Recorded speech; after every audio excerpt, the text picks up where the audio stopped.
पुराना कपड़ा एक जगह हमेशा के लिए दफन हो जाता है।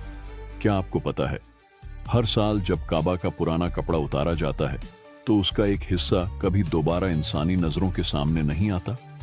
उसे ले जाया जाता है एक खास जगह, जहां उसे बहुत ही अदब और एहतराम से जमीन में दफन किया जाता है। ना तो वो बेचा जाता है, ना ही आम लोगों को दिया जाता है, क्योंकि वो कपड़ा सिर्फ धागों से नहीं बना होता, वो अल्लाह के घर की चादर होता है।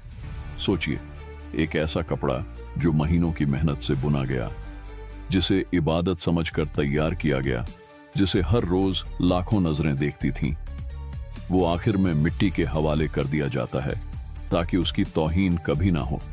काबा का कपड़ा सिर्फ जिस्म नहीं ढकता, वो रूह को लिबास पहनाता है। अगर अल्लाह के घर से मोहब्बत है तो सुबहान अल्लाह लिखने में कंजूसी मत करना।